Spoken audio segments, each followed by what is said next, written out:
lagi di MMA, mertua menantu. Aku dong. Kita kedatangan dua narasumber kita yang sangat luar biasa. Ada Bapak Bambang dan Ibu Sari. Luar Dan biasa. suami istri. Suami istri ini mereka. Benar-benar istilahnya sangat-sangat ya ganteng dan cantik. Luar biasa, luar biasa. Kemudian sama-sama di udara. Wah, saya tidak tahu nih bagaimana ketemunya. Mungkin nanti bisa cerita seseru apa kehidupan di darat dan di udara bersama sepasang suami istri yang luar biasa. Boleh memperkenalkan diri, Pak? Siapa namanya, berapa tahun bekerja sebagai pilot, dan kemudian juga ibu, biar kita semuanya bisa lebih mengenal, karena tak kenal tak sayang. Mari Pak. Shalom. Shalom. Nama saya Bambang Guntur Irianto. Saya lahir di Semarang 22 Desember 1961 dan dari SD, SMP, SMA di Semarang, kemudian sekolah penerbangan di Curug, di Lembaga Pendidikan Negara, lalu memasuki perusahaan BUMN selama 34,5 tahun. Setelah pensiun kemudian ditarik oleh maskapai luar yang selama ini sedang saya jalani. Wah, jadi ini enggak kena pensiun ini, Pak ya? Ini kan usianya kan sudah dekat-dekat nih ya. Betul. Jadi di BUMN kami pensiun umur 60 tahun. Lalu license pilot itu bisa sampai 65 tahun. Jadi bisa diperpanjang sampai 65 tahun ke perusahaan lain atau mungkin perusahaan sendiri yang dahulu saya tempati kalau masih memerlukan boleh. Sampai 70 gitu boleh? Untuk di Indonesia belum. Enggak. Jadi masih untuk license yang dikeluarkan di Indonesia masih sampai 65 tahun. Kalau di luar negeri? Ada yang sampai 67 ataupun kalau untuk private bisa sampai 70, tergantung daripada skill dan kesehatan kita.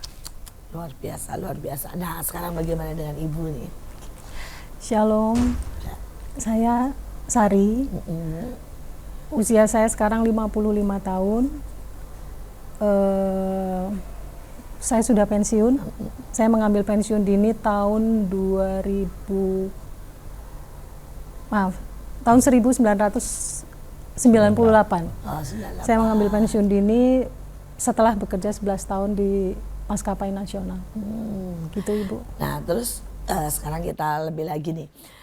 Kenapa Bapak dan bagaimana nih ya Bapak bisa masuk ke pilot? Kata orang tuh pilot itu jalur mahal ya, cuma orang kaya. Terus kemudian gak mungkin lah anak desa gitu ya bermimpi buat jadi pilot sama pramugari.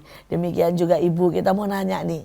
Ini banyak sekali pemirsa yang anak-anak muda rasanya pengen sekali kalau lihat pramugari itu wow banget, cantik di udara, jalan-jalan keliling dunia ya. Itu impian. Tapi gimana nih jalurnya dan apakah memungkinkan kalau bagi orang-orang yang istilahnya anak desa atau kurang mampu itu bagaimana? Nah, ini sebenarnya saya menjadi pilot itu memang dulu karena memang tidak ada biaya untuk kuliah. Oh, jadi bukan karena kaya ya Pak? Bukan karena kaya. Jadi sewaktu saya lulus SMA, kebetulan baru lulus SMA, Bapak dipanggil Tuhan. Kemudian saya diterima untuk kuliah di Jogja, yang sebenarnya juga saya inginkan fakultas itu karena saya masuk ke fakultas perminyakan waktu itu. Tapi karena Bapak telah dipanggil Tuhan dan saya mengadu kepada Tuhan, Tuhan tolong saya beri sekolah gratis. Saya tidak mungkin melanjutkan kuliah di Jogja karena harus membayar kos, bayar kuliah, tidak mampu. Sampai saya sebut tuh sekolahan yang gratis yang ada di Jawa Tengah. Baik institusi ABRI misalkan dari Tamtama sampai Akabri, bahkan APDN atau APP, Akademi Pimpinan Perusahaan. Rupanya Tuhan dengar. Waktu saya pulang ke Semarang dari Jogja, Tuhan kasih tanda-tanda itu melalui siaran RRI waktu itu. Wah, masih Tiba-tiba RRI. Bapak dengerin itu terus. Ya, Heeh. saya dengarkan bahwa dari Departemen Tenaga Kerja itu jumlah lulusan SD, SMA, perguruan tinggi yang belum bekerja itu sekian. Akhirnya saya datang ke kantor itu untuk mendaftar. Dapat kartu kuning namanya.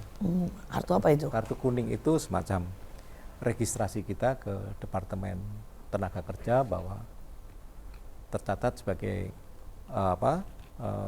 pelajar yang lulus SMA misalnya kayak gitu. Ternyata dari kartu kuning itu setelah 4 hari selesai, itu teman saya SMA itu datang ke rumah. Guntur, mau nggak daftar ke sekolah penerbangan? Saya pikir mahal ya.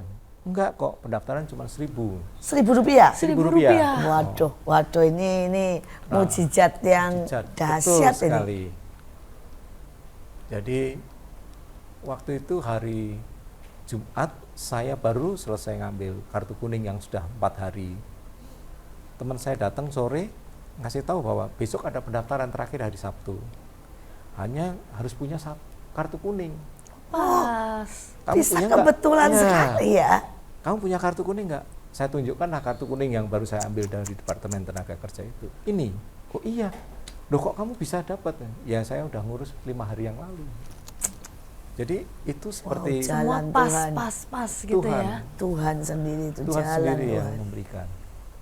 Akhirnya saya Sabtu datang ke dulu namanya Kali Banteng atau lapangan terbang Ahmad Yani Semarang, daftar. Hari Senin ujian, wah banyak sekali. Tapi saya nggak merasa takut. Walaupun mungkin saya nggak mampu, tapi saya semua serahkan pada Tuhan. Tuhan, tolong ajari saya untuk menjawab semua pertanyaan ini. Dari sekian ratus seluruh Jawa Tengah waktu itu, mungkin ada 1.000-an lebih. Karena tesnya di gedung olahraga, besar sekali, dan peminatnya banyak sekali. Ternyata mungkin ada sekitar di bawah 100 yang lulus tes secara tertulis. Hari besoknya ada wawancara. Di sini juga mujizat Tuhan terjadi lagi. Waktu wawancara, saya ditanya sama bapak yang mewawancarai itu bahwa, "Dik, kenapa kamu sudah kuliah kok masuk sini?" Saya jawab dengan jujur, saya ingin bekerja, saya ingin cepat mendapatkan pendapatan, gaji, untuk membiayai adik dan kakak saya yang masih perlu biaya. Terakhir beliau menanyakan, bagaimana pesawat itu bisa terbang? Saya hanya menjawab dengan, Tuhan tolong saya jawab. Sepertinya di telinga ini ada sayap. Saya jawab, punya sayap Pak. Saya kasih contoh, burung punya sayap bisa terbang. Mobil punya mesin nggak punya sayap nggak bisa terbang. Tanya lagi beliau dengan lebih detail, kamu tahu penampang sayap atau gambarnya sayap? Saya tidak tahu, tapi kalau gambar sayap seperti ini, ya dengan logo aja saya bayar. Ini sayap depan, ini sayap belakang, ini sayap yang tinggi. Kamu tahu penampangnya sayap? Tidak tahu. Beliau gambarkan lagi. Aerodinamis sayap itu di atas tuh melengkungnya lebih panjang daripada yang di bawah. Saya juga melihat gambar itu hanya nanya, itu bagian atas memang lebih panjang, lebih melengkung daripada yang bawah. Iya. Lalu saya dengan lancar, nggak tahu Tuhan mungkin yang jawab. Sayap atas lebih panjang daripada penampang atas lebih panjang, penampang bawah lebih pendek. Berarti angin dari kiri misalkan melalui atas dan melalui bawah, bahwa waktu yang harus sama menabrak kebelah ke atas dan kebelah ke bawah, berarti kecepatan angin yang melintas di atas itu lebih cepat daripada yang di bawah. Dari situ saya menerangkan bahwa akhirnya bahwa sayap itu bisa keangkat karena tekanan udara di atas lebih rendah daripada di bawah dengan kecepatan yang berbeda. Beliau langsung menjawab, kamu diterima Wow. Itu bahkan beliau menawarkan tempat ini gini, kalau kamu sudah diterima di sini nanti ada tes kesehatan bulan Maret.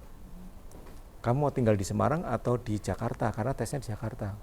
Kalau kamu mau nanti tinggal di rumah saya. Kalau kamu nggak punya saudara di Jakarta. Sayanya, waduh Pak, terima kasih.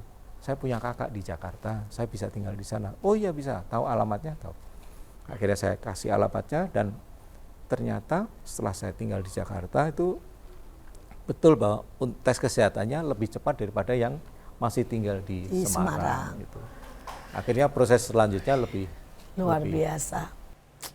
Musibah bisa berubah menjadi berkat. Kelihatannya seorang ayah yang tercinta dibawa pulang sepertinya tidak ada harapan. Tapi justru di titik itulah Bapak yang sejati, yaitu Bapak kita di surga, men-take over segalanya. Sekali lagi yang tidak mungkin ternyata sudah ditetapkan. Ada sebuah ayat yang berkata, langkah orang benar ditetapkan oleh Tuhan. Bagaimana mungkin dia sudah mengurus 5 hari sebelumnya kartu kuning. Dan kartu kuning adalah syarat untuk bisa ikut ujian penerbangan. Sekali lagi bagi Tuhan tidak ada yang mustahil. Tapi apakah kita mau berjalan dengan Tuhan? Apakah kita itu mau untuk belajar percaya dalam segala keadaan. Dan tetap bersyukur walaupun masalah mendera. Walaupun kelihatannya kita tiba-tiba kehilangan uang untuk bisa sekolah. Tapi Tuhan punya rencana yang lebih baik. Nah sekarang buat ibu nih ya. Ini tadi Bapak seru banget. Mujizatnya sangat nyata. Bagaimana ibu bisa masuk jadi pramugari? Iya, mirip-mirip dengan cerita. Oh, ini keluarga mujizat kalau namanya ya. Puji Tuhan. Jadi saya tidak punya bapak dari umur 3 tahun. Kakak saya banyak. Jadi kami bersaudara 9. Waktu 9 Bu. Ibu anak keberapa? Waduh, anak ibu nomor anak 8. Ya nomor 8, wah kayak Daud gitu ya. Jadi lulus SMA saya masih tidak tahu mau kemana Bu. Tapi saya ingin kuliah. Kebetulan kakak semua ada di Jakarta. 3 kuliah di Jakarta di universitas swasta di Semanggi itu. Kemudian 1 kakak saya di Satya Wacana di Salatiga. Saya tinggal di Salatiga. Kemudian saya ikut ke Jakarta. Saya ingin kuliah di tempat kakak saya itu kuliah. Sudah mendaftar, tapi harus membayar. Saat itu beberapa kakak saya ini harus bayar uang semester juga. 4 sekolah swasta, kuliah swasta ini, sedangkan ibu saya kan janda. Akhirnya saya sempat mutung, orang Jawa bilang, saya bisa gap year ini nanti nggak kuliah. Sedangkan iya saya sudah diterima dan harus membayar sekian ratus. Waktu itu kan tahun 1987 harus membayar sekian ratus. Terus kebetulan ada teman kakak namanya Mbak Dewi wherever Mbak Dewi sekarang di mana, terima kasih dulu nganterin saya ke Garuda di Kemayoran. Tiba-tiba gitu? Iya. Dianterin? Dia gini, mau nggak jadi pramugari katanya gitu. Jadi pilihan pramugari itu sebetulnya bukan pilihan saya, karena kakak saya waktu itu masih berpandangan bahwa punya pandangan yang tidak bagus tentang profesi ini. Jadi mau aja saya gitu, ayo saya anterin daripada nggak kuliah gitu ya. Waktu itu saya tinggal di Senopati, dianterin naik bis dari lapangan Blok S, ibu tahu kan dulu masih ada bis ke arah Pasar Baru, dianterin ke sana naik berdua sama Mbak Dewi. Sampai di Kemayoran kan saya masih anak deso ya Bu ya, kulitnya hitam, kecil. Dari Salatiga. Biasanya kan logatnya kelihatan ya. Sekarang ini masih kelihatan Bu. Jadi naik bis juga masih naik bis kan gitu ya, keringetan. Katanya saat itu juga ada tes penampilan. Waduh. Saya ala kadar Bu, karena nggak menyangka karena akan seperti itu, dan di situ sangat banyak cewek-cewek cantik.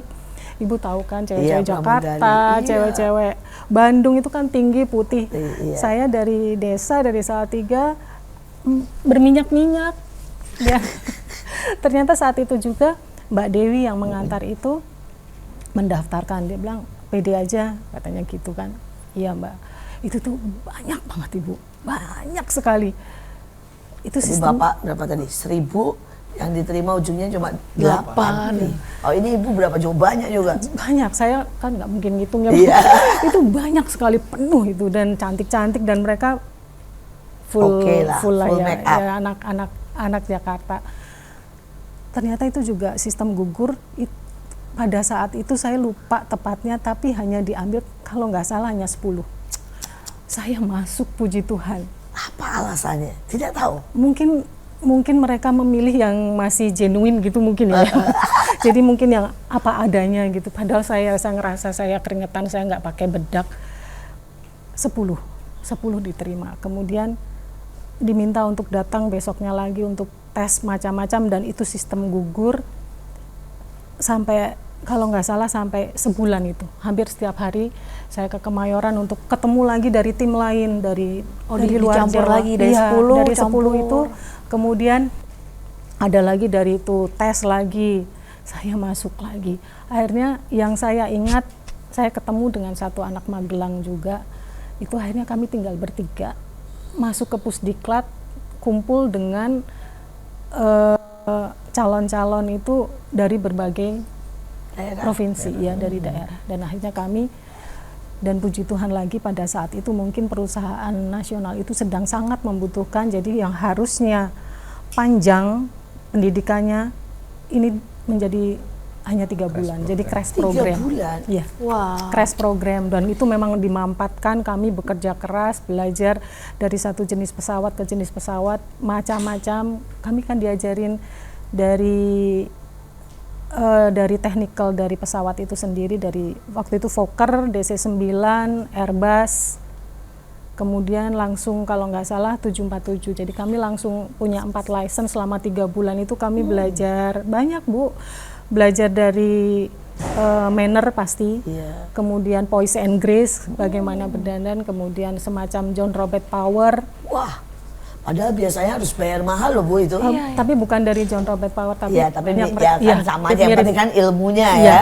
Ya, tapi ini nggak usah bayar sama sekali. enggak, malah kami dapat uang saku. Wow. Itu puji Tuhan sekali. Bapak juga Iya, dulu waktu di pendidikan selama 3 tahun sudah itu dapat uang saku. Bahkan sama sekali nggak mengeluarkan, dari sepatu, kaos kaki, odol, sabun, Semua dikasih. baju, topi, baju, semuanya dikasih. Baju olahraga, baju Luar biasa. Ibu juga Enggak, kalau kami hanya uang saku. uang saku, Iya. uang saku. Tapi baju seragam dikasih. Seragam iya, seragam, sepatu, tas, tapi kan itu setelah hampir kami lulus. Jadi tapi itu perjalanan yang sangat luar biasa. Saya merasa Tuhan benar-benar memimpin, karena saya juga berlutut.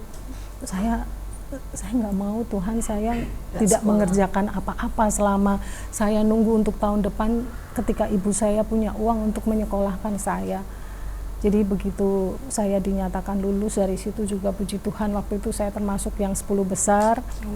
Kemudian kami harus training, ya, flight training. Setelah training di ground training, kami flight training. Flight training itu yang berat karena kami harus menghadapin langsung ke itu. Dan puji Tuhan akhirnya November 87 saya kemudian diangkat untuk probation 3 bulan. Kemudian puji Tuhan setelah 3 bulan saya diangkat jadi pegawai tetap, Ibu. Bagi Tuhan tidak ada yang mustahil. Sekali lagi, walaupun mungkin itu kelihatannya klise, tetapi ini adalah keluarga yang mengalaminya. Mereka sama-sama sudah tidak punya orang tua, khususnya ayah, anak yatim, dan mereka benar-benar tidak ada uang. Dan bagi Tuhan semudah itu. Bagaimana dari harusnya butuh uang sekian banyak, ini malah dapat uang saku. Ya Tuhan, ini kayak membalikkan keadaan ya Pak. Ibu, dan benar-benar mujizat yang luar biasa. Bapak Ibu, sekali lagi akan tambah seru sebentar lagi. Kita mendengar dari sisi Ibu, tetapi harus dipotong dulu rasanya ya. Jangan kemana-mana, tetap stay tune di MMA, Mertua Menantu, Akur dong.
lebih dari yang ku doakan.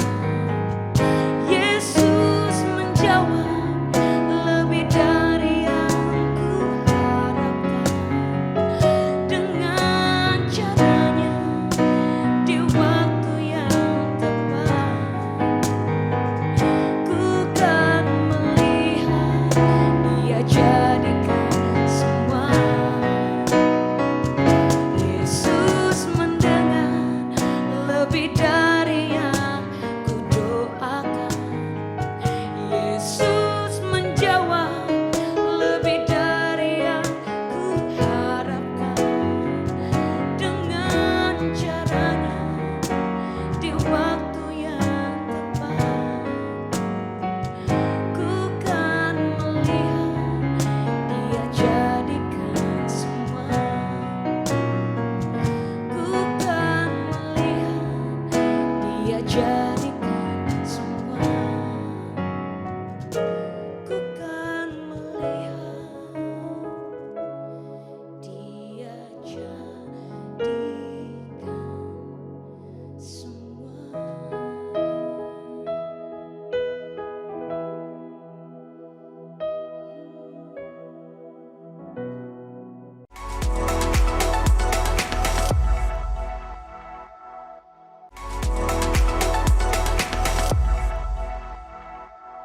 MMA, mertua menantu, Akur akur dong. dong. Akur dong. Kita masih dengan pilot dan pramugari yang luar biasa. Tidak berlama-lama, kita langsung tanya aja ke Iya, cita-cita yang karena ini lanjutannya. keluarga mujizat. Mujizat sekali. Dan sangat banyak keajaiban. Nah, dengar-dengar masih ada banyak mujizat ini ya. Pernah kena nih ya, Cedera telinganya ya. ya cedera.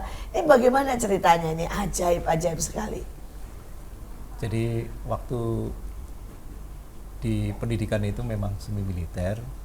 Jadi ada senior yang melakukan biasalah ya di Latihan lah, kena lah latihan, istilahnya akhirnya gitu ya. telinga saya sempat pecah gendang telinganya karena latihan itu. Jadi waktu itu berdarah begitu atau Iya, sangat berdarah. sakit? Jadi sangat sakit, tiba-tiba berdarah, terus kemudian saya nggak Hilang keseimbangan. hilang keseimbangan. Kemudian dokter di pendidikan menyatakan bahwa tidak bisa ditangani di situ. Saya dikirim ke rumah sakit Cikini, ditangani oleh seorang profesor yang baik hati dan tegas. Sempat sama profesor, Tanya. dokter tanya, wah kamu nggak bakalan bisa jadi pilot lagi karena sobeknya parah. Oh iya dokter, oke, kamu gini ya, saya bikinkan surat untuk menuntut Teman ini, ya senior ini. senior ini yang mengakibatkan kamu pecah telinga ini untuk tidak bisa lanjut dia sebagai Pilot. pilot. Saya Tuhan, saya nggak mungkin saya menuntut orang yang sudah mau jadi pilot. Apa enggak ada rasa dendam, marah gitu sama mereka yang menyebabkan kecelakaan ini? Awalnya iya, cuman saya kaget kok sampai segitunya dia berbuat. Tapi akhirnya setelah kejadian itu saya cuman ini jalan Tuhan, mungkin saya nggak jadi pilot misalnya. Nerimo ya? Nerima saya. Waduh. Cuman ya Tuhan ampunilah dia. Wih, sampai bisa mengampuni dan Iya. minta pengampunan Tuhan. Karena kalau dia nggak jadi pilot nanti kasihan juga, seperti saya mau jadi pilot susah kan.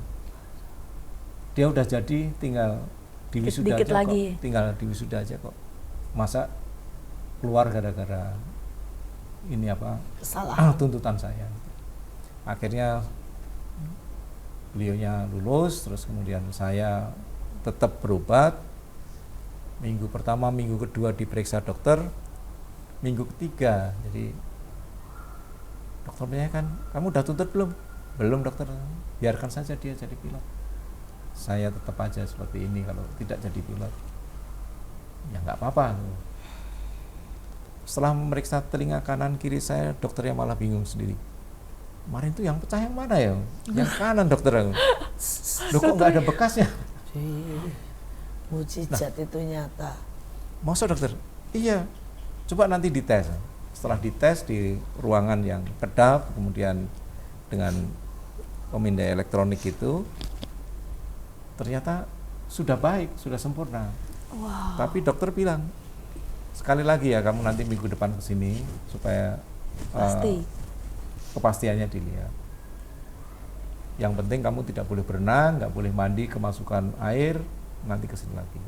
Setelah 1 bulan, minggu berikutnya ke sana, dinyatakan tesnya confirm dan sembuh total. Akhirnya saya bisa kembali lagi ke pendidikan untuk meneruskan sekolah terbang saya. Terus pernah enggak itu yang orangnya itu minta maaf? Nah, Dia enggak ini pernah itu, enggak pernah nemuin itu. kebetulan beliau ini senior agak sedikit jauh sama saya. Jadi setelah lulus saya pun nggak pernah cerita kepada dia bahwa akibat beliau saya pecah. Tapi mungkin dengar-dengar dari teman-teman saya yang lain atau senior yang lain bahwa setelah 30 tahun ketemu, 30 setelah tahun. 30 tahun saya hampir pensiun di Garuda waktu itu, ketemu di Singapura, beliau memeluk saya dan minta maaf. Ya udah, saya sendiri sebenarnya udah lupa mas, aku. Saya udah nggak memikirkan hal itu karena saya sebentar lagi juga akan pensiun. Nah, berarti Tuhan izinkan saya Sampai bisa selesai. Sampai sejauh sampai ini. Sekali lagi pengampunan ternyata berdampak luar biasa. Ada banyak orang pada waktu dia mengalami masalah dilakukan atau mendapat perlakuan yang tidak enak dan dia tidak bisa mendapat pemulihan karena kuncinya adalah tidak bisa mengampuni. Tapi ini adalah sebuah contoh dia bisa untuk menuntut, dia bisa untuk menjegal seseorang, tapi dia justru merelakan dan ujungnya pemulihan datang begitu cepat. Kuasa pemulihan ternyata lebih cepat daripada kuasa penuntutan. Dan hasilnya luar biasa. Dengar-dengar nih, narik mundur lagi nih ya Pak. Ya. Katanya Bapak itu pesawat, pernah ngalamin mujizat-mujizat lagi di dalam pesawat nih. Ya. Ya. Apa aja yang terjadi di dalam penerbangan? Mujizat yang Bapak pernah alami? Sebenarnya banyak sekali kejadian yang pernah saya alami. Sampai saya itu terkenal sebagai kapten yang paling sering divert. Apa itu? Divert itu tidak bisa mendarat di tujuan, terus kemudian mendarat di tempat yang lain. Sampai. Karena biasanya karena cuaca buruk. Karena cuaca buruk. Yang paling saya ingat yaitu kejadian tanggal 8 November tahun 1997. Itu dalam penerbangan saya dari Jakarta direct flight ke Frankfurt. Tapi ramalan cuaca sebelumnya dinyatakan bahwa seluruh Eropa ada badai salju, lagi buruk-buruknya. Nah, Sangat berbahaya ya. sangat berbahaya sampai kita delay 5 jam sampai 6 jam. 5 jam. 5 jam di delay di Jakarta supaya sampai di sana itu Sudah badai. Akhirnya setelah delay 5 jam lebih terbang, ternyata sampai di atas, kita monitor terus cuaca di Frankfurt, masih tetap buruk terus sampai di Salzburg di sekitar Austria. Iya. Kita holding sana hampir 1 jam. Karena holding itu makan bahan bakar yang banyak.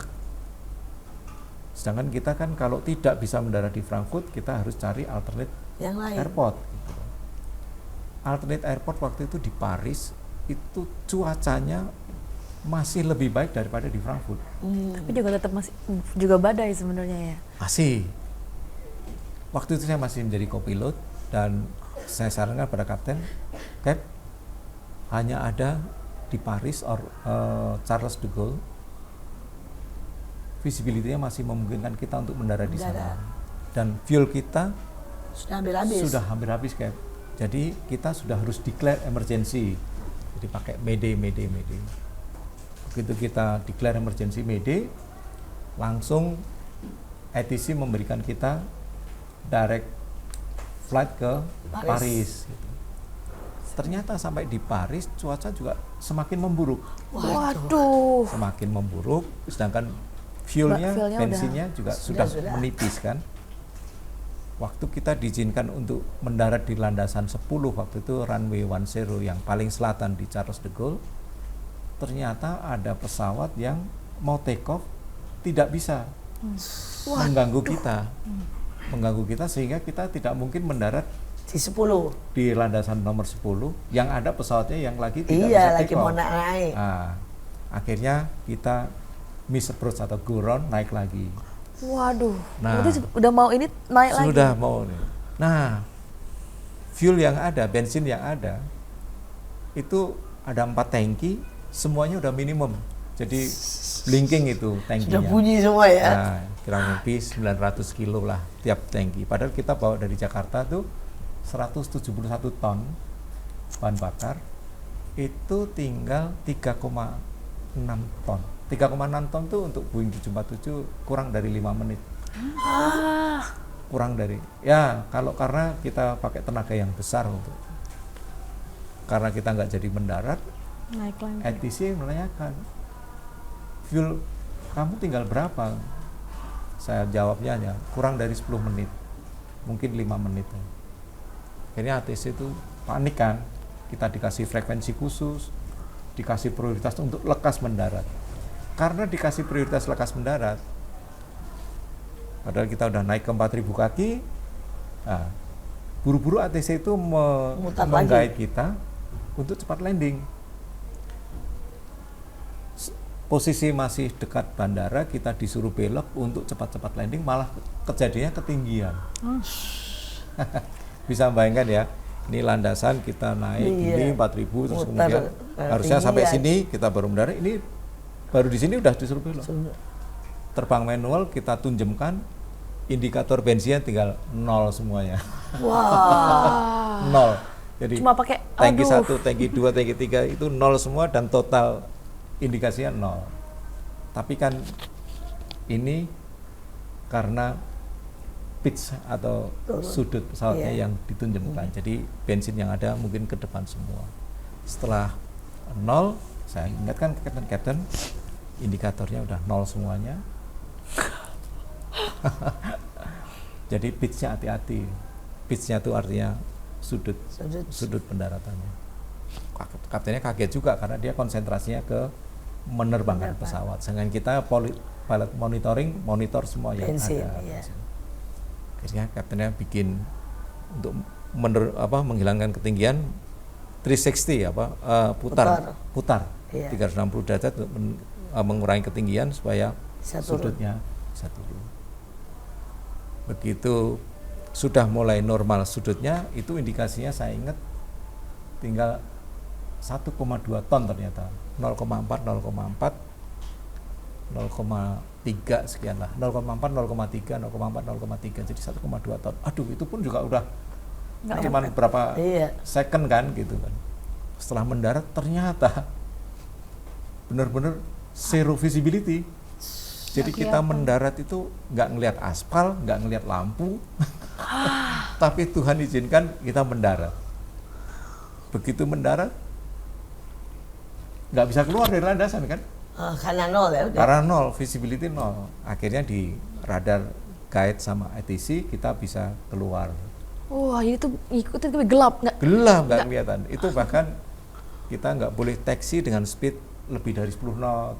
Untuk belok itu juga nggak boleh asal belok aja, itu ada aturannya dalam waktu dalam jarak 90 derajat itu 30 detik. Itu sambil belok itu kita timing, kita timing. Speednya juga kita lihat, nggak boleh keluar. Wah. Karena bisa keluar dari landasan. Nah, gitulah, begitu start generator namanya EPU untuk suplai AC dan listrik itu udah nggak bisa hidup lagi. Bahkan mesin yang paling kanan pun juga ikut mati gitu. Jadi Dia bensinnya habis. habis. Itu pengalaman yang sebenarnya banyak sekali pengalaman yang Ternyata tapi nanti memang benar-benar ini ya hidup dan mati loh ya. Betul. Tapi bagi Tuhan benar-benar kuasanya dinyatakan.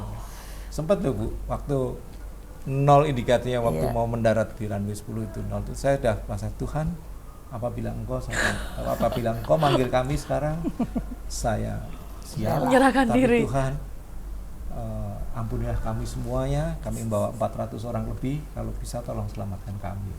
Itu kalau kayak begitu tuh Informasi apa itu nggak ya? diinformasi nggak? Oh enggak, kalau saya informasikan pada penumpang nggak bubar nanti. Oh boleh, jadi ya semuanya tidak boleh tahu. Pramugarinya juga nggak tahu. Tidak tahu, hanya kita aja yang di kokpit yang tahu bahwa Padahal itu sudah mati dan hidup ya, harusnya semua harus doa itu iya, sudah. betul. Kalau ya saya juga nggak bayangkan kalau saya waktu itu tahu-tahu mesin 44-nya mati, itu 400 orang. 400 orang lebih. Kalau pengalaman ibu ini, yang di atas itu apa itu? Kalau kami bagian belakang ini, kami nggak pernah merasakan hal-hal secara teknik seperti ini, karena kan memang biasanya kokpit menginformasikan ke kita itu kalau benar-benar emergency di atas. Jadi ini kan mereka juga mungkin itu. Jadi secara teknik itu kami nggak terlalu itu. Jadi kami tuh happy aja di belakang. Tapi yang nggak enak itu adalah menghadapi asumsi penumpang, kemudian cap yang sudah diberikan kepada kami bahwa pramugari ini adalah seperti ini begitu itu. Padahal keberadaan kami di pesawat itu kan bukan sebagai apa ya yang seperti yang mereka pikirkan. Kemudian apa yang mereka pikirkan negatif itu tidak. Kami di training di Pusdiklat itu adalah sebagai yang pemilik rumah. Jadi pesawat itu adalah rumah kita, penumpang adalah tamu kita, dan yang paling penting adalah keberadaan kami di pesawat itu adalah untuk keselamatan penerbangan. Jadi kami sekolah kami dulu awal itu punya 4 license, jadi Fokker, DC-9, Airbus, dan 747. Itu kami sekolah, benar-benar sekolah.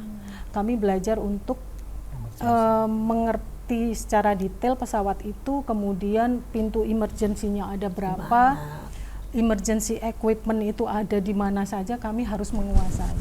Dan katanya kalau sampai masuk ke air pun harus bisa menguasai ya. Ada Kami latihannya ya? Ada. Di laut kami waktu itu dilepas di Ancol, di Pusdiklat juga kami punya semacam kolam renang yang bisa kemudian gelombang tinggi, kemudian kami harus membuka pintu pesawat untuk deploy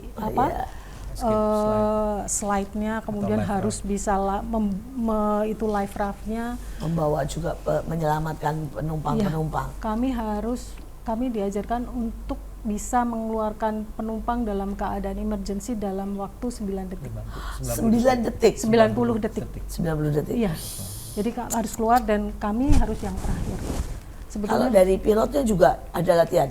Iya. Ada Bu. Biasanya Jadi harus menguasai udara dan air nih ya? Iya. Jadi kita biasanya dalam beberapa waktu tertentu emergency training itu bersama cabin crew dengan yang lain-lain join training, bekerja sama sehingga kalau di Cing atau mendarat di laut itu kita bisa bekerja sama dengan baik, satu tim gitu. Kami juga ada training untuk kerja tim juga, kami di training ya Pak ya, semacam itu harus kami tuh satu tim teamwork gitu. Makanya kembali lagi Bu, untuk mengubah persepsi banyak orang bahwa pilot sama pramugari ini begini. Kami itu teamwork. Jadi kalaupun kami menginap di suatu hotel, itu kami sendiri-sendiri. Itu saya pribadi ya Bu ya. Jadi kadang-kadang sedih kalau orang berpikiran bahwa gitu gampangan begitu.